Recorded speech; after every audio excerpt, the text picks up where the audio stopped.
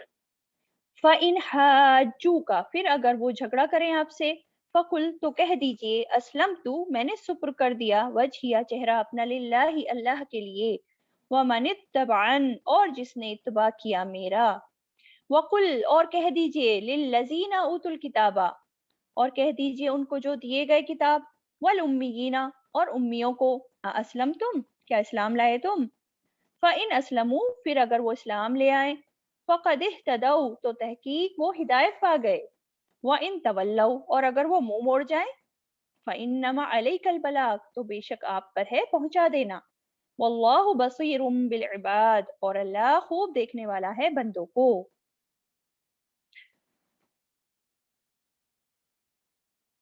اب دیکھیں یہ جو یہود اور نصارہ تھے اہل کتاب، نبی صلی اللہ علیہ وسلم کے آنے سے پہلے کیا تھا، ان میں بھی بہت فرقہ واریت تھی، ہے نا، آپس میں یہ بھی اختلاف کرتے رہتے تھے، اپنے ہی دین میں اختلاف کرتے رہتے تھے اور آپس میں بھی اختلاف کرتے رہتے تھے، اور پھر فرقہ واریت اس میں بھی بہت فرقے بنتے چلے گئے، ایون مذہبی جنگیں ہوئی ان میں آپس میں، ہم سب جانتے ہیں، ہے نا۔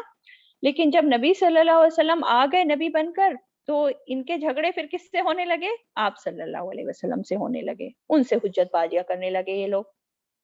تو آپ صلی اللہ علیہ وسلم کو یہاں کہا جا رہا ہے کہ وَإِنْ حَاجُّوكَ پھر اگر وہ جھگڑا کریں آپ سے، پھر اگر وہ لوگ آ کے جھگڑا کریں آپ سے، تو آپ کو کیا کرنا ہے، آپ کو جھگڑا نہیں کرنا ہے، آپ جواب میں آپ ان سے کیا کہیں، آپ کہیے ان سے وَقُلْ أَسْلَمْتُ وَجْهِيَ لِلَّهِ میں نے تو اپنا چہرہ اللہ تعالیٰ کے سپرد کر دیا، میں نے تو اپنے آپ کو اللہ تعالیٰ کے سپرد کر دیا، اپنے آپ کو اللہ تعالیٰ کے حکموں کے تابع کر لیا، میں تو بس وہی کروں گا جو میرا رب چاہتا ہے، جو میرا رب کہتا ہے، ایسے آپ جواب دے دیجئے۔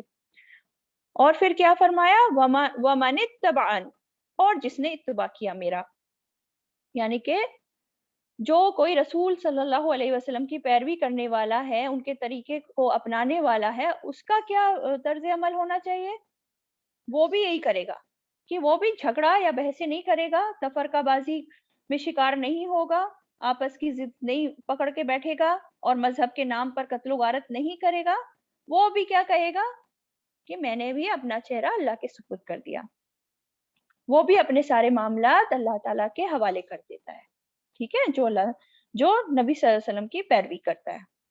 وَمَنِ اتَّبَعَنِ تو اس سے ہمیں امپورٹنٹ بات کیا سمجھ میں آ رہی ہے کہ حقیقی مسلمان کون ہے، وہ ہے جو اپنے من گھڑنت خود ساختہ دین پر نہیں چلتا، بلکہ اللہ تعالیٰ کے نازل شدہ وحی کے ذریعے آنے والے قرآن اور سنت کے دین پر چلتا ہے، اور جو نبی صلی اللہ علیہ وسلم کی اتباع کرتا ہے، یہ بہت امپورٹنٹ بات ہے، جو نبی صلی اللہ علیہ وسلم کی اتباع کرتا ہے۔ جو انسان کلمہ پڑھتا ہے اور پھر بس نعرے لگاتا رہتا ہے نبی صلی اللہ علیہ وسلم کی محبتوں کے کہ ہم تو بہت محبت کرتے ہیں اور یہ اور وہ، ایمان کے خوب دعوے کرتا ہے کہ ہم تو مسلمان ہیں، لیکن آپ صلی اللہ علیہ وسلم کی اتباع نہیں کرتا، ان کو فالو نہیں کرتا، ان کی سیرت کو نہ پڑھتا ہے، نہ جانتا ہے، نہ فالو کرتا ہے، تو پھر وہ آپ صلی اللہ علیہ وسلم کے منہج پر نہیں ہے، ان کے طریقے پر نہیں ہے، تو بھلے ہی وہ منہ سے کتنی بھی تعریف کر لے، کتنا بھی جو ہے گنگان کر لے، کتنی بھی محبتوں کے دعوے کر لے، اصل بات ہوتی ہے ان کو فالو کرنا، اتباع کرنا، صحیح۔ پھر کہا جا رہا ہے اور کہہ دیجئے ان کو جو دیے گئے کتاب اور امیوں کو، کیا اسلام لائے تم، آپ صلی اللہ علیہ وسلم سے کہا جا رہا ہے کہ آپ امیوں کو اور جن کو کتاب دی گئی ہے ان کو کہہ دیجئے کہ تم بھی کیا اسلام لائے ہو، کیا تم بھی اسلام لاؤ گے، اللہ کی رضا کے لیے اور اللہ کے حکم ماننے کا جو عہد میں نے کیا ہے کیا تم بھی کرو گے، آپ پوچھئے ان سے ذرا۔ اچھا کس سے کہا کہ کس سے پوچھنے کو کہا جا رہا ہے، امیوں سے، اور جو کتاب دیے گئے تھے، تو امی کون ہے، امی پتہ ہونا چاہیے نا، امیین کون ہے، امیین کا لفظی ترجمہ تو ہوتا ہے ان پڑھ لوگ، ان پڑھ، امیین، لیکن اصل امیین یہاں کس سے مراد ہے، بیسیکلی عرب میں جو اسماعیل علیہ السلام کی اولاد تھے نا، بنو اسماعیل، اور جو ان کے تابع لوگ تھے، جو ان کے نقش قدم پر چلنے والے تھے اور ان کو اپنا سردار ماننے والے تھے، لیکن بعد میں کیا ہوا، ان میں بدترین شرک آ گیا کیونکہ ان کے پاس کوئی کتاب نہیں آئی تھی۔ دیکھیں حضرت اسماعیل علیہ السلام جو تھے وہ حضرت ابراہیم علیہ السلام کے بیٹے تھے بڑے والے، اور وہ نبی تھے، ہے نا، اسماعیل علیہ السلام بھی، لیکن ایسا کوئی کتاب نہیں دی گئی تھی انہیں، اور آگے چل کے ان کی اولاد میں کوئی نبی بھی نہیں آئے، 2500 سال تک کوئی نبی نہیں آئے اسماعیل علیہ السلام کی اولاد میں۔ نبی کدھر آ رہے تھے؟ نبی حضرت ابراہیم علیہ السلام کے جو دوسرے بیٹے تھے ان میں ان کی اسحاق علیہ السلام، ان کی نسلوں میں پھر نبی چلے آ رہے تھے، اور یہ جو یہود ہیں، نصارہ ہیں، سب انہی میں سے آئے۔ تو یہ جو ہیں یہ تو اوت الکتاب ہو گئے، جو اسحاق علیہ السلام کی جس میں نبوت چلی آ رہی تھی اور کتابیں چلی آ رہی تھی موسیٰ علیہ السلام پر، عیسیٰ علیہ السلام پر، یہ اوت الکتاب ہے نا۔ تو یہ تو اوت الکتاب ہے۔ اور ابھی جو میں بات کر رہی تھی اسماعیل علیہ السلام کی اولادوں میں سے اور ان کے تابع جو لوگ تھے جو عرب میں بسے ہوئے تھے، جن پر کتاب بھی نہیں آئی اور نبوت بھی نہیں آئی، اور 2500 سال تک یہ لوگ ایسے ہی رہے، تو اصل دین سے یہ لوگ الگ ہو گئے، بھول چکے وہ اپنا اصل دین کیا تھا، اور بدترین شرک میں یہ لوگ مبتلا ہو گئے تھے، نئی نئی رسمیں انہوں نے ایجاد کر لی تھی۔ تو یہ تھے امیین، سمجھ آیا امیین کون تھے؟ تو دونوں سے سوال پوچھا جا رہا ہے کہ کیا تم بھی اپنا سر جھکاتے ہو، سر تسلیم خم کرتے ہو جیسے کہ میں نے کیا؟ تو آپ صلی اللہ علیہ وسلم ان دونوں سے ہی سوال کر رہے ہیں، ٹھیک۔ پھر فرمایا آگے کیا فرمایا جائے، اسلم تم، یہ تو ہو گیا، فَإِنْ أَسْلَمُوا، پھر اگر وہ اسلام لے آئیں، فَقَدْ اهْتَدَوْا، تو تحقیق وہ ہدایت پا گئے، پھر اگر وہ اسلام لے آئیں تو تحقیق وہ ہدایت پا گئے، یعنی کہ انہوں نے بھی اگر اپنے آپ کو اللہ تعالیٰ کے حوالے کر دیا، اپنے ظاہر کو بھی اپنے باطن کو بھی، اور نبی صلی اللہ علیہ وسلم جو دین لائے ہیں اس کو قبول کر لیا، تو پھر یقیناً وہ ہدایت یافتہ ہیں، وہ بھی ہدایت پا گئے ہیں۔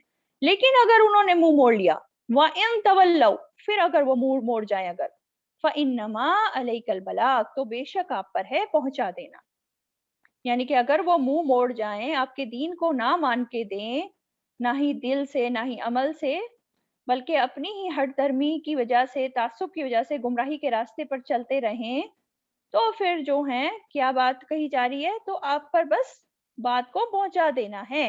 فَإِنَّمَا عَلَيْكَ الْبَلَاغُ، بلاغ پہنچا دینا۔ بلاغ کس طرح کا پہنچانا ہوتا ہے؟ اس طرح سے پہنچانا جس میں کوئی بھی جو ہے شک باقی نہ رہے، حجت پوری کی پوری قائم ہو جائے، ہر بات کی اچھی طرح وضاحت ہو جائے، ہر بات کلیئر ہو جائے، کوئی بھی کنفیوژن باقی نہ رہے، اسے کہتے ہیں بلاغ۔ تو آپ صلی اللہ علیہ وسلم پر صرف بات کو پہنچا دینا ہے، ٹھیک ہے۔ حساب پھر اللہ تعالیٰ لیں گے۔ دائی کا دعوت جو دینے والا ہوتا ہے دائی، اس کا کام ہوتا ہے بات کو پہنچا دینا، اس کا کام ہدایت دینا نہیں ہوتا، ہدایت نہیں دے سکتا کوئی بھی دائی کسی کو، اور نہ ہی پھر کسی دائی سے کسی انسان کے عمل کے بارے میں سوال ہوگا آخرت میں۔ دائی یا مبلغ کا کام کیا ہوتا ہے؟ وہ لوگوں تک حق کو پہنچا دے، جھگڑا بازی یا بحث بازی میں نہ پڑے وہ، اور لوگوں کے ظاہر پر فیصلہ کرے۔ اگر لوگ بحثیں کرتے ہیں تو ان کے جواب میں انہیں بتا دے کہ میرا دین تو اسلام ہے، اور میں اختلافی باتوں میں نہیں پڑتا، بیکار کے مسئلوں میں نہیں پڑتا، میں تو صرف اللہ تعالیٰ نے جو احکام بتا دیے، جو بات بتا دی فالو کرنے کے لیے، ان کو مانتا ہوں، میرے نزدیک دین یہی ہے، میں تو صرف وہی کروں گا جو میرا رب چاہتا ہے، ٹھیک ہے۔ تو اس طرح سے ایک دائی کا ایٹیٹیوڈ ہونا چاہیے، یہ ہمیں سکھایا بھی جا رہا ہے یہاں پہ کہ ہمیں کس طرح کرنا ہے۔ پھر آگے کیا فرمایا، واللہ بصیر بالعباد، اور اللہ خوب دیکھنے والا ہے بندوں کو، اور اللہ اپنے بندوں کو خوب دیکھنے والا ہے، ایک ایک بندہ اس کی نظر میں ہے۔ یہ بھی نظر میں ہے اللہ تعالیٰ کے کہ آپ صلی اللہ علیہ وسلم نے بلاغ کا حق ادا کیا، پیغام کو پورا پورا پہنچایا نہیں پہنچایا، ان لوگوں پر حق واضح ہو گیا ہے یا نہیں ہوا ہے، سب اللہ تعالیٰ کے علم میں ہے۔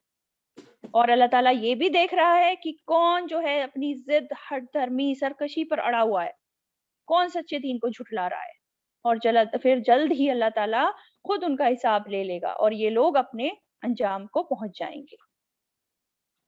چلیں الحمدللہ یہاں آیت کمپلیٹ ہوئی آج کی۔ اللہم حاسبنا حسابا یسیرا، اللہ تعالیٰ ہمارا آسان حساب لے سب سے۔ وآخر دعوانا ان الحمدللہ رب العالمین۔